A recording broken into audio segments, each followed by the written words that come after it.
Okay, so thank you for joining me joining us for our third chat. I didn't grab the book. Who has the book on them? Oh, mine's in a Bryce. horizontal pile. Bryce is saving the day. For Republic of Thieves, we have a discussion on the Lies of Locke Lamora, as well as Red Seas Under Red Skies. And now we're talking about book 3 in preparation for book 4, which is totally coming soon, right, guys? If you read it, they will come. So All right. how it works, right? Lynch has just been waiting for us. Yeah. Now that we're caught up, he's like, all right, it's time. So wait for That's the what I announcement thought. tomorrow, everybody. This is my second read through of Republic of Thieves. Is it everybody else's first? Yep. First. Yes. Okay, cool. So I'll start. Bryce, you're next to me in the scheme that I have. So I'll start with you. How do you like it? How do you rank it? What are your thoughts? Man. The thing is, they're all S tier. Like if I was doing a tier list, S tier for me. I Killer. love these characters and I love Lynch's writing. So I have to like make that because I'm like, it really doesn't matter how I'm ranking these, probably not. But I think I am just literally their book order is my order. 1, 2, 3. Lies first, Red Seas, and then Republic of Thieves. This was, I think for me, this was the first where I actually liked the flashbacks better than the current day. And that had never happened before. I love the flashbacks. I think I do too on this one. That was my They're favorite. really strong, yeah. Mhm. Yeah. Grace? Yeah, I pretty much can say the same thing as you, Bryce, because like to make it clear, I feel the same way in terms of that I love all of them. So it's not as if it's a negative to say that this like third. But I do think that like my love of Lies of Locke Lamora itself still just holds it at the top. Red Seas is very close to being equal with it for me. Like sometimes I go back and forth on that. But then this one, I still loved it, but I feel like there were a couple of times where I was like, okay, even though I'm loving this reading experience, I feel like there's a couple of things where I could objectively say are maybe weaker than the first two. And then at the end, I was like, okay, I guess that makes it third, even though it was still great just because Scott Lynch is writing it and the whole experience. Yeah. And Ben? I loved it. My ranking is 2, 3, 1. And it would have been 3, 2, 1 apart from a couple of little things that we'll get into later. But like I think it's because I last year studied the kind of era of theatre that is in this book, and so reading it, I was just like, I've wanted this so badly. Like in my head, when I was at uni, I was like, this would make the perfect setting for a fantasy, like focusing on theatre. No it's something I kidding. wanted to write, and then I read this and was like, oh, he's done it perfectly. Wow. So everything was geared up for. I also love like all election bureaucratic silliness. So I feel like this was geared. It was like this one was written for me. So I loved it. That's amazing. I think one of the most common complaints I see about this book, other than Sabitha, just her name is a common complaint. That's crazy. Yep. Just Sabitha, period. Is the play stuff. A lot of people find it not super interesting to just read pages and pages of dialogue of the play, which I think is a fair complaint. I loved the play. I thought that it was so fun and engaging to watch them play these different roles and see Locke be all whiny because he didn't get the kissing part, and all the different elements that came with it, and the shenanigans of having to manipulate who's going to get what role, and then oh no, this guy's in love with Sabitha, and then oh no, this guy, we got to go stab him, and then oh no, like all these things, right? So. And I thought it was a compelling like dialogue of a play. Like it was just like, this is impressive. How does he make up a play here in the middle of the book? Yeah, definitely. Absolutely agree.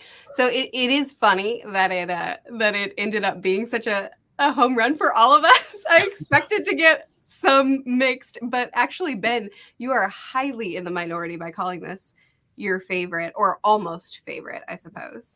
Yeah, some people just don't have the immaculate taste that others do. Yeah, it's just the way it is. You've heard it here first. Ben is above us all. Yeah. Well, it was bizarre because I was reading it. I was like, why don't people? I think I get it towards the end. I very much understand where people are coming from, but throughout it, especially Sabbatha, Sabbatha was fantastic. Like she was It exactly didn't what I was disappoint. hoping. I Yeah. hated her at first, but I loved her by the end. Fair enough. I It's would ju- actually love. Can we explore that, Ben? You can start if you want. Can we talk about Sabbatha for a little while? Yeah. Well, yeah, because I was going to say that Sabbatha is like the perfect encapsulation of who Locke is in the sense of you hear about him, when people talk about the series, and you're like, man, I have an idea of who Locke is, and then you read the book and you're like, oh wait, he's just a charlatan, like. And so it's that idea of you always have like false expectations, and so we've Yeah. had Sabbatha raised up on this platform, and then you meet her and you realize he's just this kind of cloying teenager that's Mhm. infatuated with this woman. I'm like, that makes perfect sense for who he is, because he's romanticized it like everything else in his life. And I'm like, she's great. She's just someone who's just like, I wish she weren't as creepy. Like I wish you were just on my level, that we were together, rather than you feeling like I'm the greatest person who's ever existed. Because it's fair to say, as someone who was a teenage boy, you do tend to see a certain, like a person in your childhood where you're like, they can do literally nothing wrong. And it's like, that's not appreciate they're not going to appreciate you for that. And so yeah, Sabbatha, she was great. I don't get it. I don't. No, Yeah. I agree. In a way, I think it's kind of both in what you're saying. Like, I think that Locke has romanticized like the hell out of her, but at the same time, I think that it was so interesting seeing like who they both were when they were actually younger, because I do think that in a lot of ways, like she had to work harder in a lot of ways, but then it made her basically be everything that Locke admired. Like it's not that he was necessarily wrong, it's just that he wasn't approaching her necessarily from the normal relationship with another human being lens. More like really, really obsessed and love struck, which like is one thing in his own head, but does not come across the way that he hopes it will when it comes time to actually, try and appeal to her. Like, do I appeal to you? And she's like, no. Oh man, I loved her intro. Like this, it's gonna be maybe a little new. I don't know, like not what everybody associates it with. But have you ever heard the song Albuquerque from Weird Al Yankovic? It's like an 11-minute song. It's ridiculous. It's super just insane. And one of the things is the main character in the story of Albuquerque, the song, meets the love of his life, and he'll never forget the first words she said to him, which was, "Hey, you've got weasels on your face." Sorry.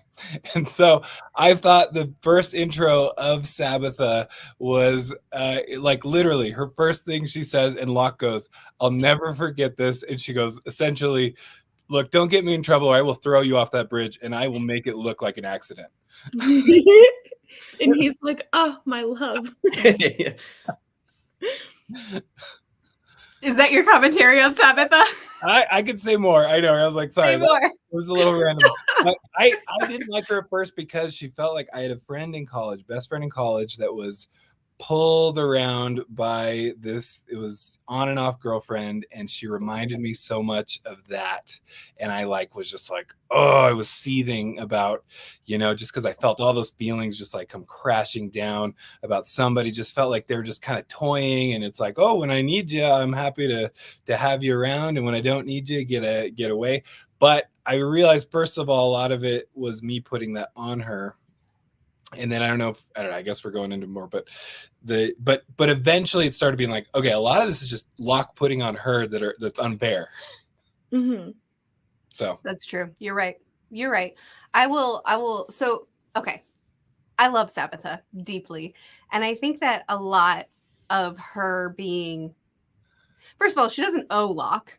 to be in love with him. She doesn't owe him to give him a chance and all of that. And she's been through so much. She's been through so much as a pretty redheaded girl in this dark world, as a thief, without a home, without a family. Like, people take advantage of her and try to manipulate her and take her by force. And her feeling really hesitant about trusting someone, especially someone who fell in love with him or her at the moment he saw her, naturally she's going to assume that his intentions are the same as many men that she's seen before her, and a fate that she could have had that would have been truly horrifying. So her hesitancy makes a lot of sense to me. That said, I also am sympathetic to people who are like, I am so over this lady because she's been through a lot. So I have grace for her. That said, she's so unfair sometimes. Like when she finds out that Jean knows Locke's true name and she gets so mad, like, this man has poured his heart out to you over and over and over again. He's expressed his undying love. He is the definition of a simp for you. And he would have, if you had said, I'd like to know your true name, please, and then run away, he would have screamed it down the hall at you.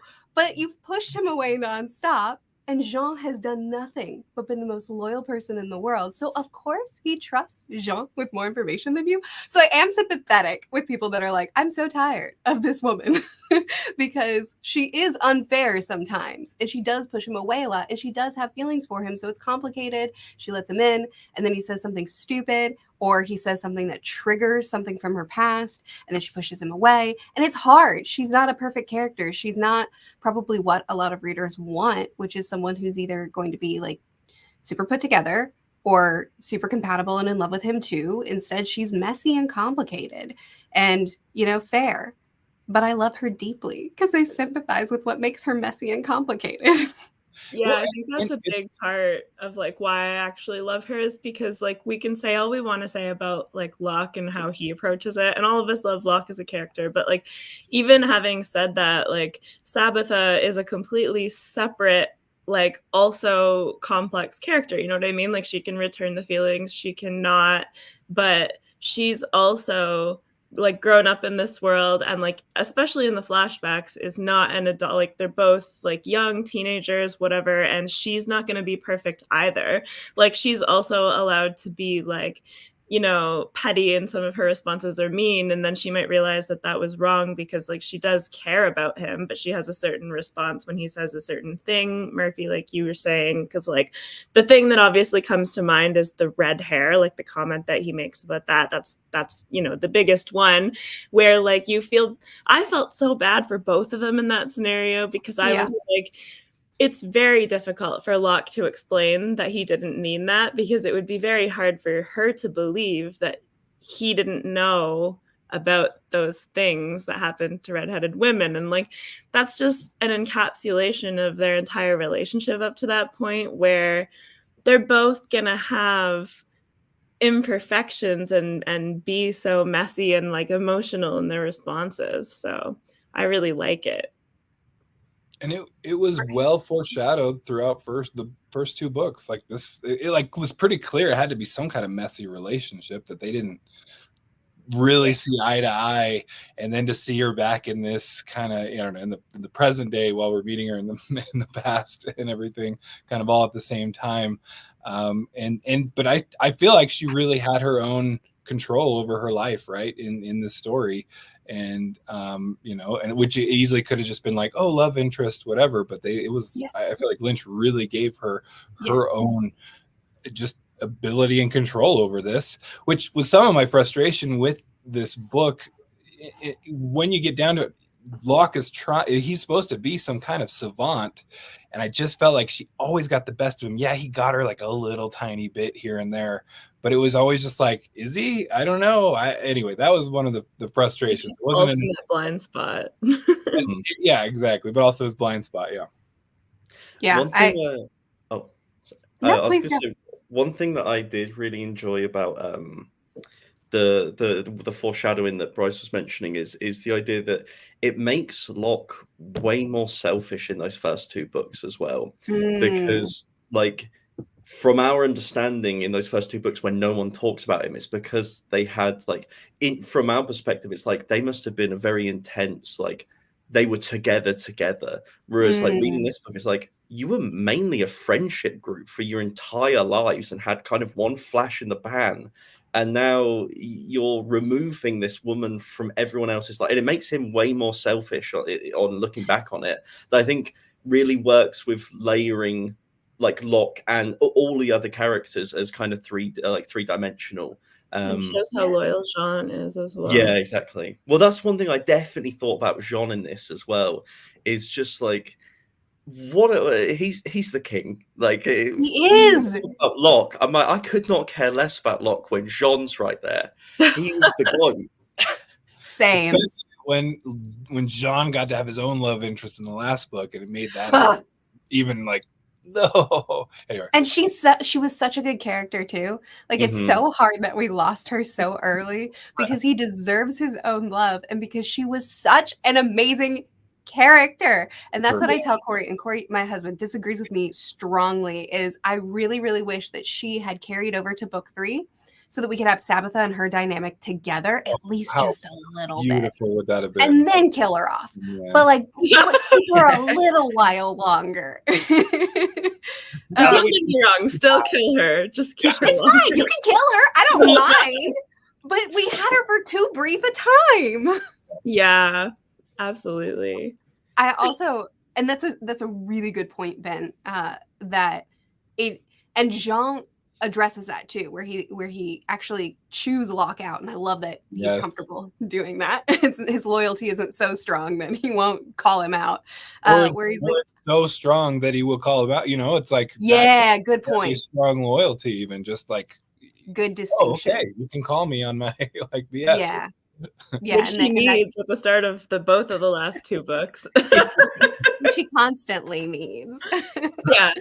That he was like, she was our friend too. She was a part of our lives too. We miss her too. And we have to act like she doesn't exist. Like she's not, we can't even bring her up because of you. Because we're coddling you. Because you're a baby. Yes.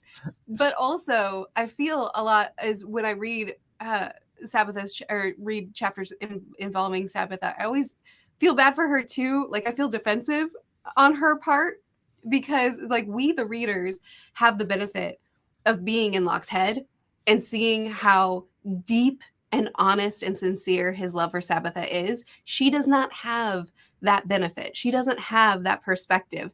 All she has is trying to gauge, can I trust this one?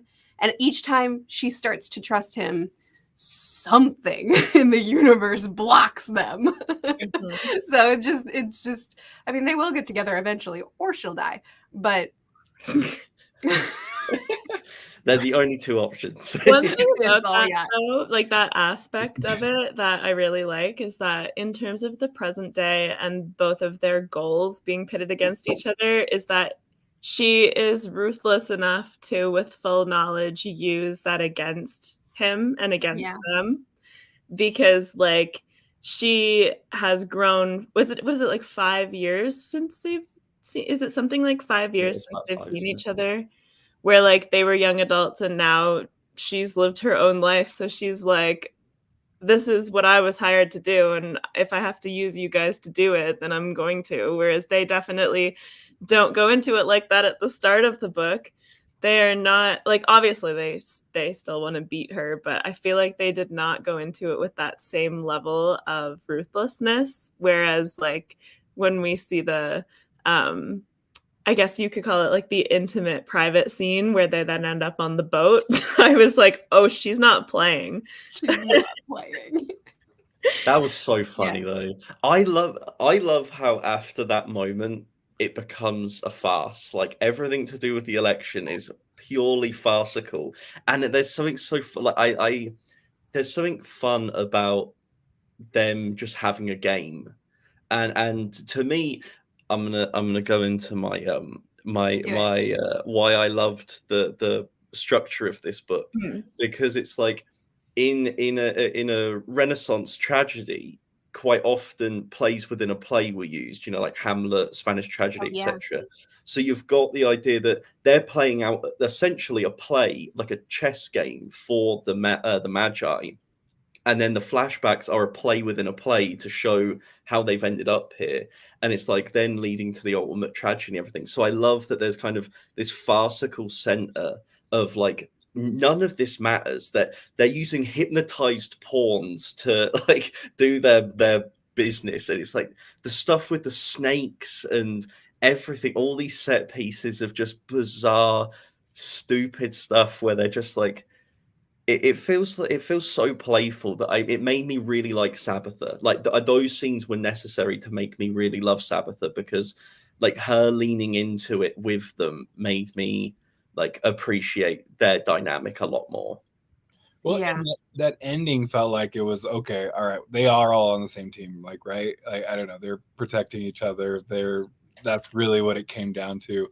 We're now against these guys, right? The mages, the Bronze Magi. Yeah, whatever the frick even happened there, because that was a lot of the end. Yeah, the ending was wild. I just meant the ending of the election, but yeah, the ending of that too. Yeah, for sure. Yeah. The election was it was interesting when we find out that she's the Faulkner's mother. Mm-hmm. And it's like, how do we trust her? I mean, we don't have a choice because she is she's the only way we can keep Locke alive. So here we are. But how can we trust her to not let this all be an elaborate ploy to get revenge? Yeah. Which it was. It didn't matter how we can trust her because she can't be trusted. Yeah. But the reveal, oh my goodness. One of my favorite scenes of present day was when we found out that Sabbatha was on the other side of the political spectrum agenda stuff. Because when she was an old lady, I think it was. Yeah. She slipped the note in Locke's pocket. Yeah. And I remember rereading that scene because I don't remember anything from book 3. And I remember rereading that scene and being like, okay, so all right, obviously something's going on here. I don't know what, but okay, it seems like now this person has the upper hand. No, now Locke figured it out. He's they, and I couldn't figure out. I was trying to track with who was winning this battle of wits and sleight of hand. And when it ended with her revealing that she's Sabbatha, I was like, no, how? I love that part of it because like throughout, one thing I distinctly remember from the first book is how it sets up like their scheme, but then throws that wrench into things where like the secret police go to their Mark's house and then like tell them the whole game, but then it turns out that it's actually them still telling them the whole game in a way to manipulate them differently than they were in the first place. And that's how I felt about this book, where I was like, we have that level of like intricacy when it comes to them having things up their sleeve, but then we also have that on the other side because Sabbatha has the exact same training as them. So it was very much a game of like, even if I feel like they're winning, I also feel like that means that they're not winning. Like, if you feel secure, you should not feel secure. Yeah. Well, and which again explains why Sabbatha, would have a struggle with believing everything from Locke, and that's what their whole thing is all about: is who's conning whom at any given point, always. Oh, sorry. I was going to say, one thing I love, I feel like we're very much dancing around everywhere because I feel like it all mingles. Yeah, we're flip-flopping everywhere. Yeah, well, I was going to take it to the past again, where I was going to say that there's not a load to talk about in present day until we get to the end where all the reveals happen. Yeah, go for it. Because I was going to say, in the past, I loved having, one of the reasons that this book rates so highly is because I really appreciated having Kalo and Goldo back, and I really appreciated more Father Chains, and like my favorite scene was Father Chains where they've all lost control. Like Kalo and Goldo are going whoring all the time, and like them two are bickering, and he's just like, That's it. Like, I don't even remember I'm exactly sending you what he says. away. It's Like, ridiculous. I'm tired of "Oh, no, you. I'm not going anywhere. I'm having a holiday right here. It's you lot that are going." And it's like, Yeah. everything there was so great. Like, Father Chains, what a legend. And He is a legend. yeah, I really Kayla and Goldo as well, like their role in the actual play, like them getting the chorus role and everything there, and like their interactions with everyone, like it was really nice having them back. And they were a great bit of overt comic relief where like I think we've missed that in book 2. It's not quite so overt, like Sure. whimsical, whereas they're kind of like Except for that poking one fun. like dangling scene where they're dangling. Oh, Yeah. Yeah. Yeah, and then you have Kalo and Galdo in this one being like, we hate each other so much right now that one of us has to be bald and the other one has hair. Yes, that was one of my favorite parts about this book, is getting to see our gentleman bastards again, having them all together again. And that's the fact that these books utilize flashbacks so much means that we can kill characters but still have them, at least if it's our core crew, because of the history that they have together. And there's always more history to be uncovered. You know, there's still so much untapped memories there. One of the early things that I really, really liked between them all was the which I think we kind of mentioned a little bit, but the scene where they had to what was it? They had to count the buttons on. Oh yeah. You know what I'm talking about? And Sabitha hired a bunch of girls to look like her to throw Locke off, and then Locke, he ended up making himself throw up, and he was causing a big scene, and then she tried to save him, and she thinks that he's actually in trouble, and that was a very sweet, like, It was very sweet, and she was so mad when she realized that he wasn't actually in trouble, and she showed some vulnerability. She showed that she cared about him. But scenes like that, where they're competing and they're trying to outwit each other, they're trying to think one step ahead of each other, and they're all smarter than me, so they're all like 5 steps ahead of me. So watching them, do this back and forth is so fun to me. And then there was also this scene where they had to test Locke by making it look like Sabitha was captured, and he thought he was going to lose her to make sure. I want to know, did you believe it? Did you believe that she was truly captured? You did? Go for it, Bryce. I was just saying I'm a sucker. I fully believed it. I caught me right. I was just like, oh no, he's got to do this. Like, I don't, she's going to be in present day, so she's going to make it out. Yeah, I knew that, but I'm like, maybe this is the reason they had their, whatever, break apart or whatever. It was just, I did know that, but it still got me, and it was just, I don't know. That's why I'm a sucker. Like my wife is constantly like, it's her favorite joke in the world because I'm so gullible. I will just go like hook, line, and sinker down to anything. And so for me, I'm just like, okay, yep. I believe the narrator's telling me this, so it's true. Yeah, I'm getting better. It got me too. Like, it got you too.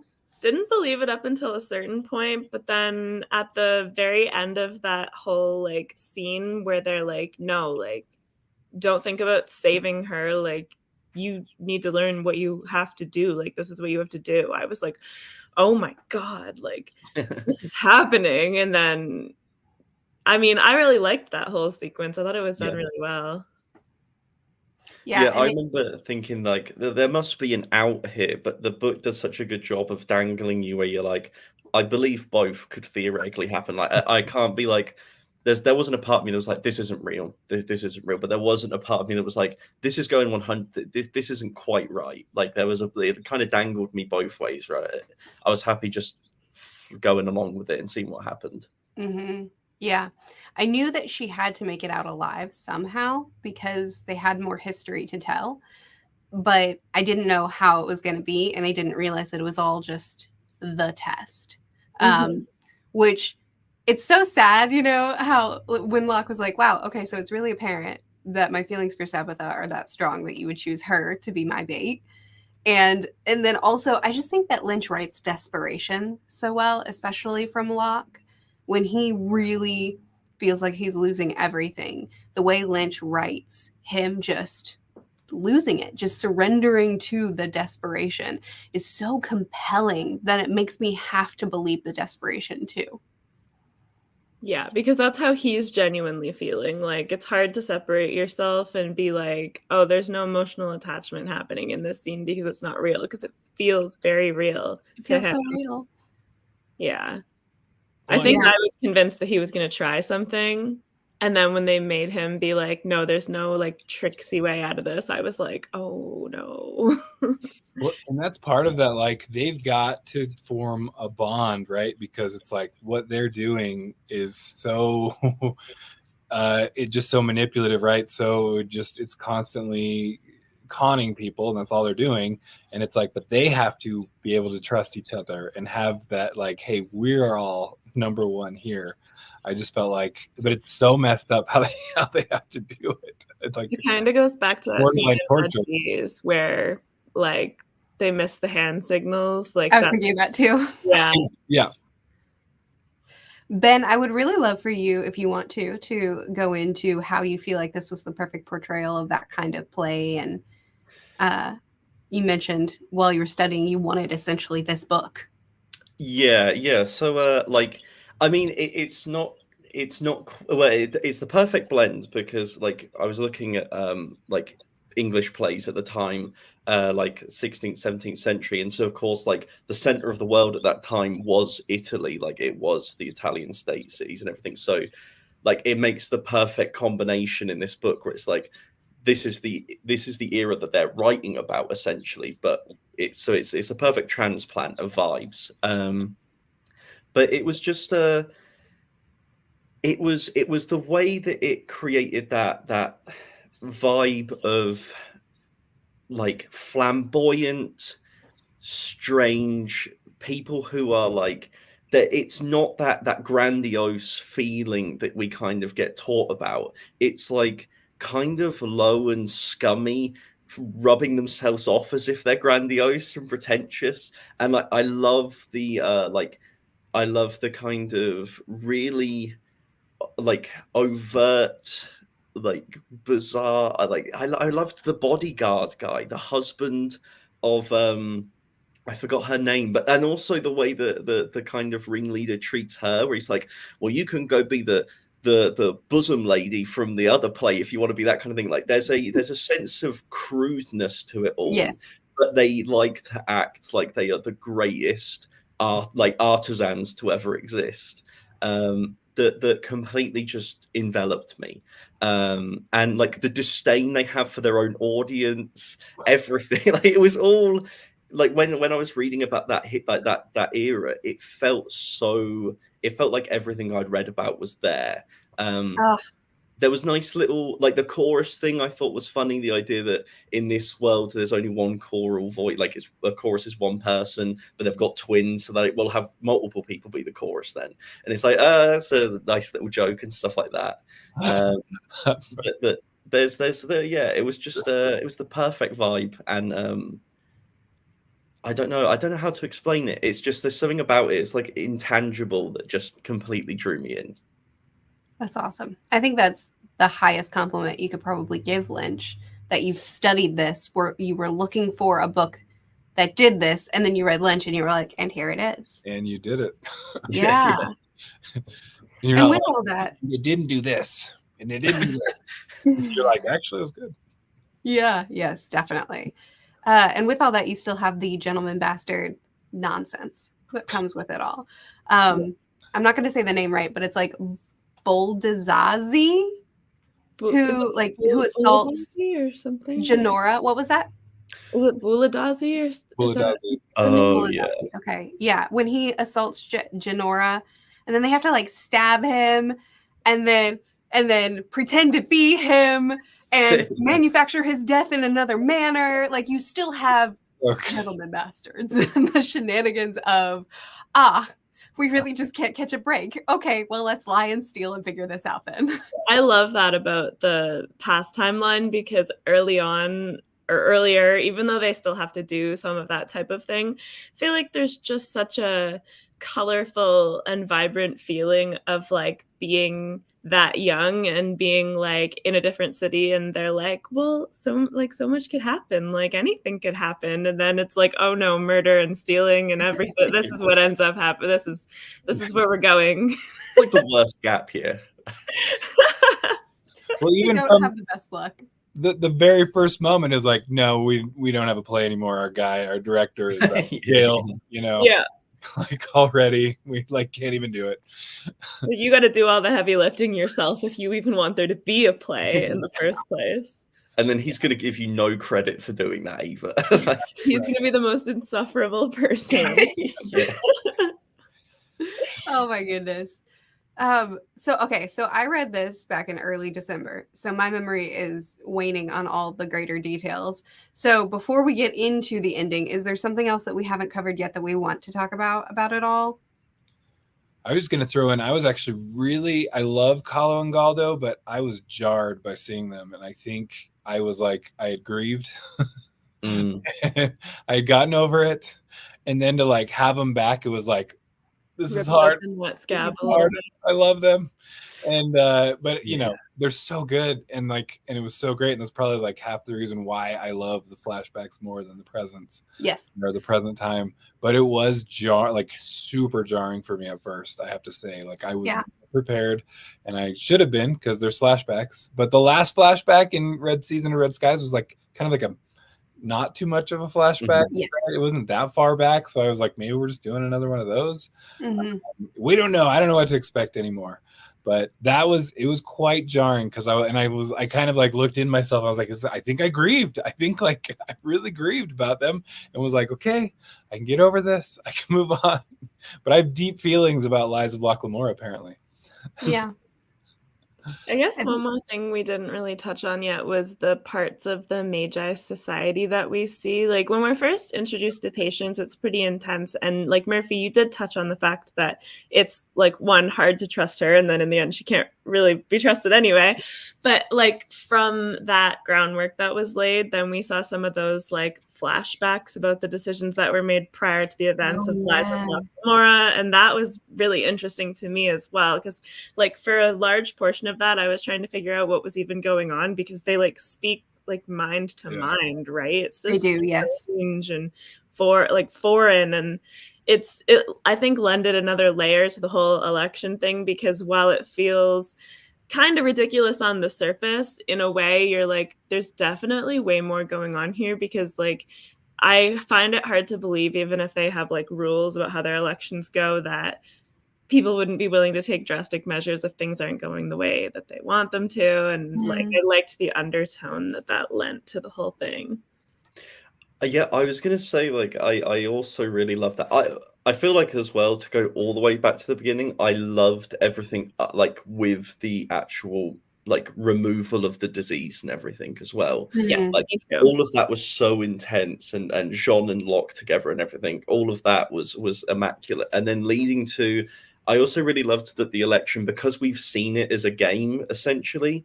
I love that the book doesn't go, actually, this was the most important thing. The book goes, actually, this was a proxy, and it was to distract everyone, and now there's a suicide bombing over there, and a lot of people are dead. And it's like, so there was actually really something going on back there, and this has all been just a complete mirage to hide it. And I thought that was really well done. The idea that there's like these forces that are moving, that it's not even concerned with what Locke's up to, or what Sabitha's doing, or anything. It's just I really did. That's one bit I really, if we're going into the ending, that's one part I loved. And then what followed was me going, oh. Yeah, I have a little bit of that too. I will say before we get into that, that I think that that's one of the greatest strengths of these books. And Bryce, you mentioned this as well, that Sabitha, she's her own person. She has her own thoughts, her own life, her own reasons. She's not Locke's love interest. She's Sabitha. And that's the same way with the world, Ben, that you were mentioning, that it's not plot needs to happen. So these Magi have this weird game they play, and they have these weird rules, which means that we need our crew. It's so much more complicated than that. and everything that we think we're participating in, there's bigger stuff happening than what's going on with our people. And that makes this world feel so alive, and the characters feel so alive as well. Ben, is the thing that you didn't like the fact that probably Locke isn't a normie? There are two. Okay, big go things for it. I didn't like. Yeah, I did not like the whole Locke is a reincarnated human being of an evil sorcerer. Like, do you know what I mean? You say it out loud, and you're like, "That's actually what was said in the book." And I'm I know. because honestly, it was one of those things where I'm like, I love Lynch, but I understand why it's taking my man so long to write it. If he's got to come around way around this to make it work, because it's wild. Like, I was reading it, and because at first I thought it was going to be like in my head the entire time I've had it like, oh, he's related to a magi. His parents were in my head. It was Patience is his mother. That was and it leads you to that point, and it's almost like. It feels like, unfortunately, George R. R. Martin, where he's like the idea that if people guess the outcome to your foreshadowing, do you either appreciate the fact that you've left the breadcrumbs and do what you were going to do, or do you switch it and then try to be smarter than your audience? And I don't want to put that on him saying that's what happened, but it has that feeling of, well, it makes sense. We've led to the point where that's going to happen, but now people have theorized that, so I'm going to switch it. And it's like, you shouldn't have switched it. You should have gone with you had a layup, and you've decided to run to the other end of the court and try like a 3-throw. I don't know why you tried it. This is my cope. Are you ready? This is my cope. I think that Patience has proven herself to be untrustworthy. So I do think that it's partially true. Yes. I just don't think that it's all the way true. I think that there's more reveals to come. Yeah. And what we think we know is not actually what it is, but it's just the first layer of it mixed with some deception. And as we learn more, it'll make more sense and maybe also be a little bit better to digest. Yeah. No, and that's why by this point in the book, I'm finally like, okay, I'm not just going to trust everything. Okay. That's where I'm at. You can't do this to me. But at this point, I'm most likely wrong again. So that's where I'm. That's what it makes me think as well, because like I remember at the end of book 2.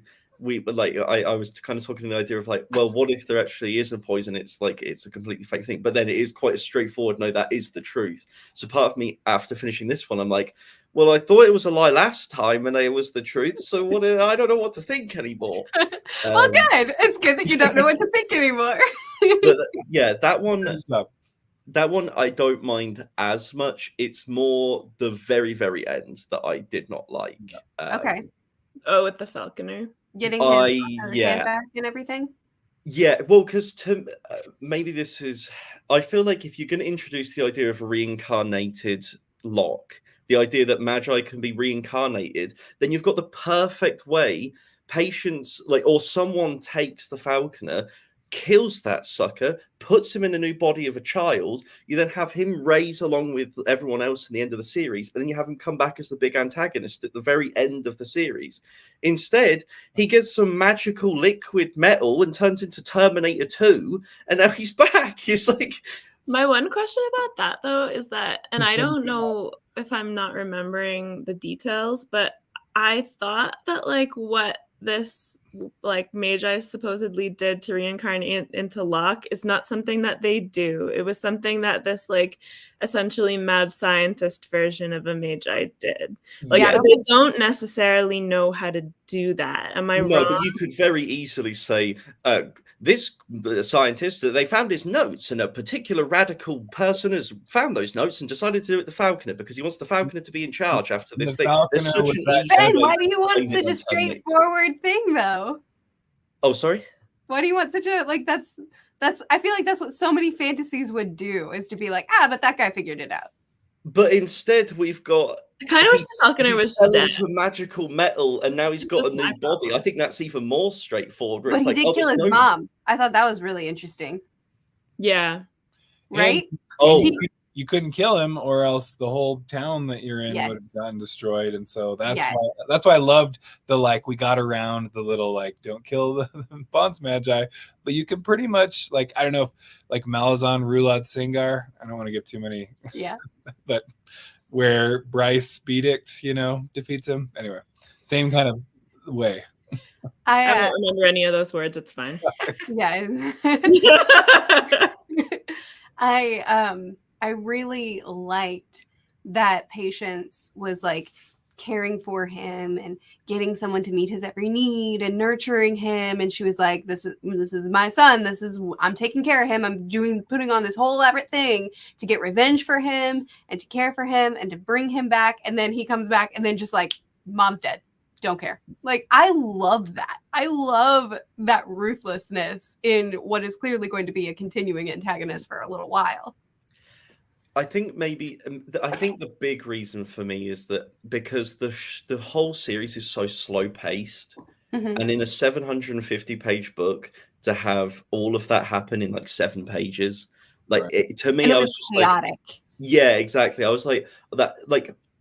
I really enjoyed the bit where it's like him reminiscing on like there's a boy and the boy did this and the boy spoke to animals, etc. Like I loved all that stuff, and then for it just to suddenly be he got magical metal, and I don't know. There's just it feels very like I don't know if everyone saw the Wolverine. The 2004 Wolverine film, where it's this really slow-paced, great action film, and then suddenly there's a big metal Wolverine, like 8 feet tall at the end, and I was like, oh, that kind of... Spoilers. Honestly, you watched Logan, which is the better version, so you don't have to worry. Yeah, now he's back, so... Oh, that's true, yeah. I don't know anything that you're talking about. Well, Logan was really good, but there's a Deadpool and Wolverine movie now, so I'm like, what was the purpose of Logan? Yeah. That's the only Wolverine Anyway, the Lives of Locke Lamora. I don't always love, like, it's like once we've defeated a bad guy, like, can he be defeated? Like, if they come back. I have that perspective as well. Just anyway, and I'm fine with it, but it is just one of those like, oh, now he's like back to like, I don't know, is he better than before? Seems like it if he's the Terminator. Yeah. I feel both ways about it too, Bryce. Like I agree with you because the way they defeated him before, like on the one hand, my brain can be like, okay, well, logically they didn't completely kill him, so there's a door open there, and I get that. But on the other hand, the reason that they approached it that way is because you can't kill like a Bonds Magi without all of the horrors of the world crashing down upon you. So this was on purpose, and I feel like it should stay that way. But I can be convinced, like based on where the story unfolds from here. And they did it themselves. I mean, they could have just kept him, right? But they gave him back, and to like really like put salt on the wound there. So it's like their own fault, like of giving him back and a potential way out to come back. So, anyway, I'm with you too. I'm like, the logic is there. I get it. It's just, we've already defeated him. Like, we now got to do another 700-page book on defeating him. Like, it just, anyway. That's my big issue is that because how long is this? Diminishes the first one. 7 books, right? Is that the idea at the end? Yes, 7. Yeah. So like, if he's back for the 4th book again, like if he seems like he's the antagonist for the series for me, and it's like if he's back again and we defeat him again and then he's going to come back, like that's why I like the idea. Maybe he's in the shadows for a while. That'd be better. But it seemed like he was at the end. He's like, and I'm going to go get involved in me. Like he very much makes a plot, like, and I'm going to be involved in the plot straight away. Because like the only way I can say that's an interesting line. That's the last line of the book. Last line of the book. One way I can imagine it is that if you integrate, if he decides that maybe I did that too quickly. One thing that would make sense to me is that you have like an interlude in random, like in the later installments, and you have like a line from that prologue to essentially be like, this is where he is in that. Like we did it in an epilogue, but that's actually been years of this like of him being with that person. I know that's not quite how the epilogue works because it seems very instantaneous, but I'm just kind of like, if we want to explain it away in some Sure. way, but I don't know. This is the most nervous I've like. Well, he could also trick. I thought it was funny. The first 2 books are always like, teasing Sabbatha, and then book 3 prologue, she's already introduced. Like, Right. it was like, we're here. So maybe this is the same kind of thing. We teased that, and now maybe he gets defeated in the first couple pages. That would be hilarious. That would be I would so love funny. that. Totally, I like, would already. love that. Right? Like, Oh my God. it's gonna be so good, and totally nobody would expect that. That would They're be in a- so Lynch. They're in a really hot part of the world, and the metal naturally melts at that temperature, so you just can't go to that city. It's like, Like, oh, no. anything. He's trying And to then walk through chaos. the And then desert. all of book 4 is us dealing with the ramifications of a Bondsmage being killed. Yeah. There appears to be a molten man melted in the middle of town square. Yeah. So I feel a lot of the same nervousness that you've expressed as far as, okay, what do we do now? Because I love Locke being a normie and all the implications there. And yeah, the Falconer, I don't want him to suddenly be a boring antagonist because he keeps coming back and we keep doing the same thing. So I have a lot of the same hesitations, but book 4 is clearly a bridge book, right? Mhm. And leaving your readers to rest on a bridge book for 15 years just isn't ideal. Yeah. Because you want after you get that bridge book, you want to just move on to the next and then see what the fallout is and see what the things that you missed in the last book were. So, I mean, Lynch is in charge of his schedule, not me, but it Maybe does. 4 and 5 are getting written. That'd be great. But it's one of those things where I really can't judge it entirely until I see what Lynch does with it, because the setup makes me nervous, but it's the execution that matters more than anything. Lynch has shown us he can execute. So Exactly. Yes, Yeah. exactly. I am curious though, when Patience came in, when Locke and Sabbatha were finally gonna get together, and it was gonna be for realsies this time, and then Patience comes in and she's like, "No, I have secrets. I have something Let me to tell my you." secrets." What do you think it is?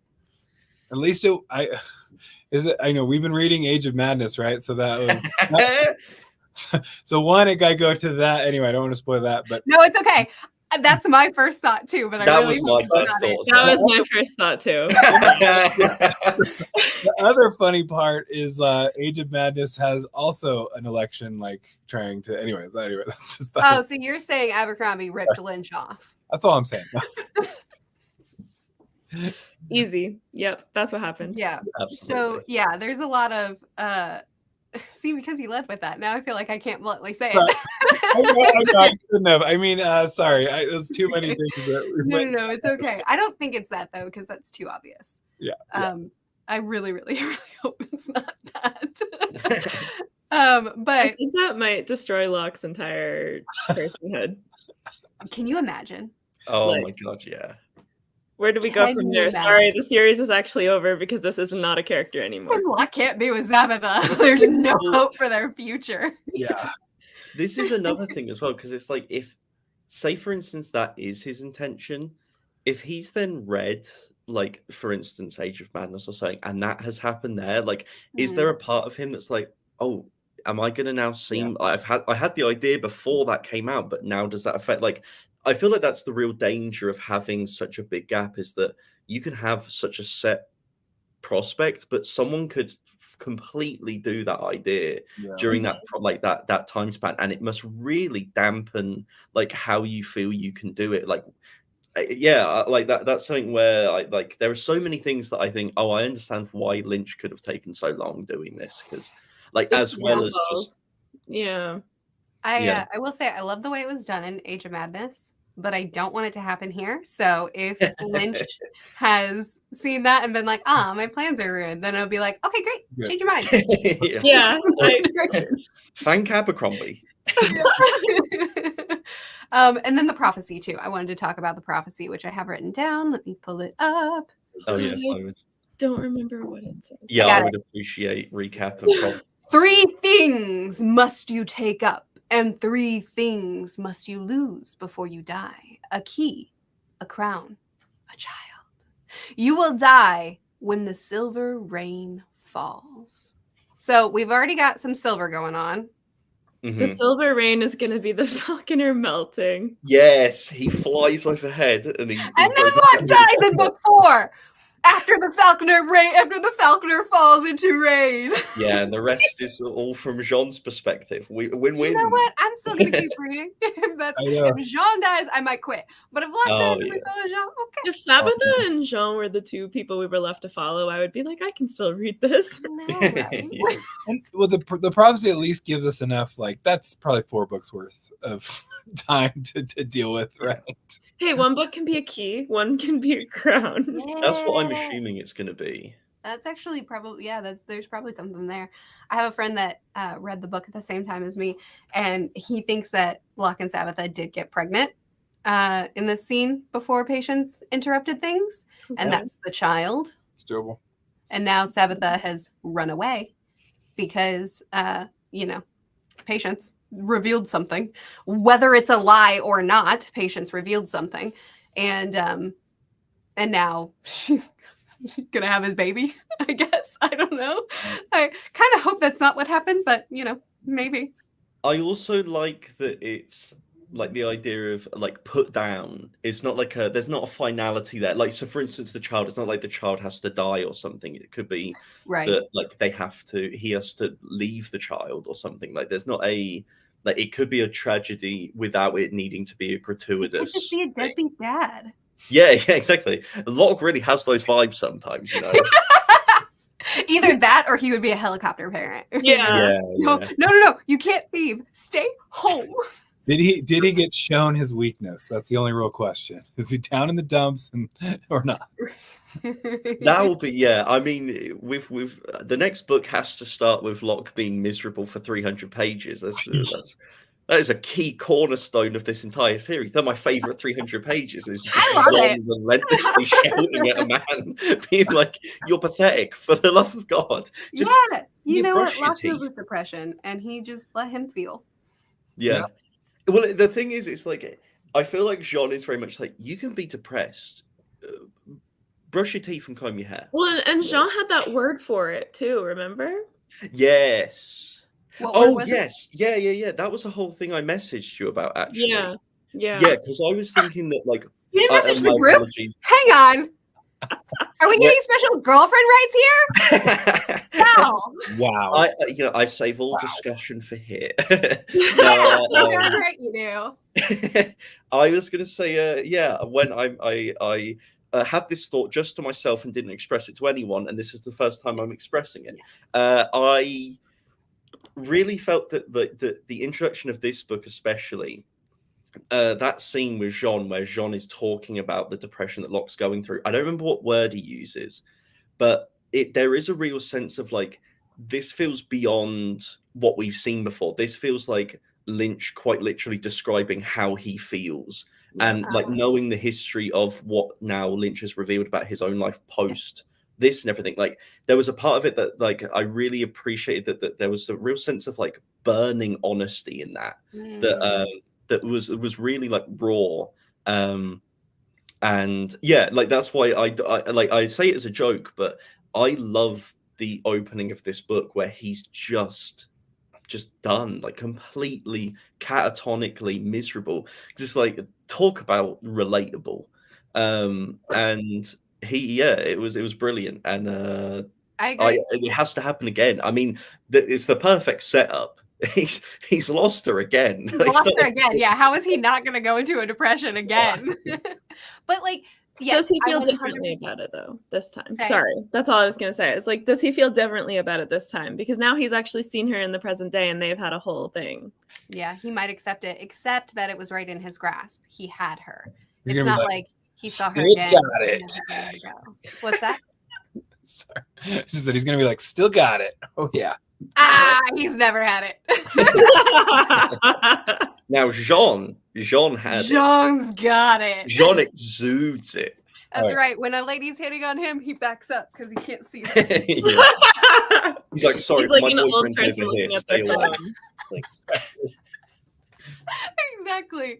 But I love that too, Ben. There's something so honest in the way he portrays Locke when he's in the pits of despair. Yeah. It feels, and I like that he keeps coming back to it. I like when he loses someone and when something catastrophic happens, he's beholden to that pain once again.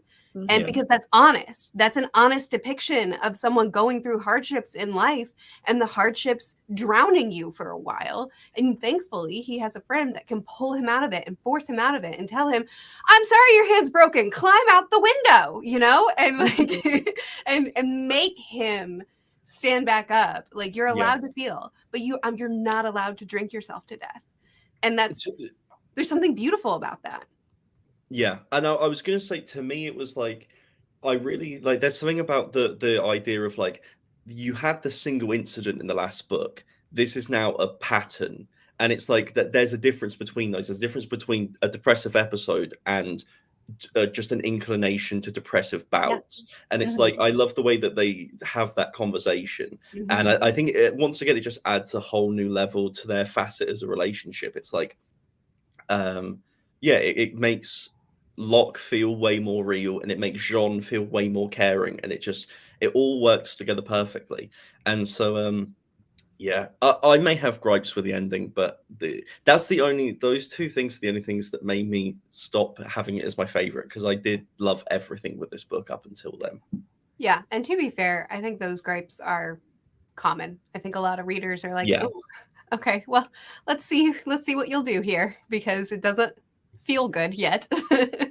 And I do trust him as a writer. I expect that he'll pull off something really extraordinary, even if it's not everything that I would naturally choose. I love that Lynch is the type of writer that takes risks and that breaks expectations, takes things in directions that I wouldn't expect, but he does it in a way that's unique and thoughtful that makes me go with it, even if I'm like, okay, that's not what I thought Sabitha would be like, but she's complicated, and I kind of love her for being complicated. Yeah. It just took a bit, but it definitely, for me at least, but she's real. And I think he has it mapped out, it seems like.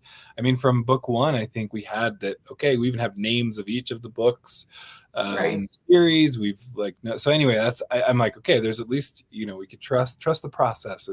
He's got a place he's going with this. And anyway, I trust. My hope also is that the news of the novellas and stuff will help him with his I don't know, writing groove or whatever you want to call it, because if he writes those and feels good about them, then it could help just in itself. I hope so too. I know that he's spoken about how he feels more comfortable writing again and putting stuff out there again, and that he has several announcements coming. So even if one of them isn't that book 4 is on its way, just that he's feeling comfortable with movement again I'm happy for him just as a person, Yeah, absolutely. 100%. Me too. Is there anything else we wanted to mention before we wrap it up? I was going to say that Gentleman Bastards is now very firmly in my top 5 fantasy series of all time. Yes. This makes me so happy. When I originally read The Lies of Locke Lamora, I would not have thought that in a month of Sundays. But yeah, it's now it's like A Realm of the Elderlings, First Law, and I think Gentleman Bastards is above Stormlight now. I think it's firmly in the 3rd. Oh my goodness. It's just completely up my alley, and loved it. So I'm so happy. It's in my top as well, but I just notoriously cannot rank things, so it's in there. It's just who knows where it is. Yeah, I have a top 5 that's like 20 books or something. So just don't actually put them, names to it. Somewhere in there. Yeah, it's definitely in there though. My favorite thing to do is be like, my favorite book of the year, Realm of the Elderlings. Yeah. There you go. It's good. Cheating. Lots of depression. So much. Locke would love it. Locke would love it. He would. Then I can't remember the video that you made when you were reading some of books that I recommended you. Lies wasn't on there. You had read Lies before that, right? I'd read Lies before that, yeah. I had forced him to. Nice. Good. See, that's why I like you. Yeah, that's what nice love is forced. Exactly. That's the role of the girlfriend. Yeah. In a state of depression he needed to get pulled out of. That's exactly it. That's it. Okay, well, thank you all three for joining me. Again, their channels are all linked in the description. As always, check them all out if you like. They all have amazing channels, and we'll have to come up with another collab to do, I think, another series to read together so we can keep hanging out until book 4 comes. Yeah, Yeah. exactly. 100%. It's gonna Yeah. happen. Good. We will see y'all again at some point. Thanks Bye. for having us.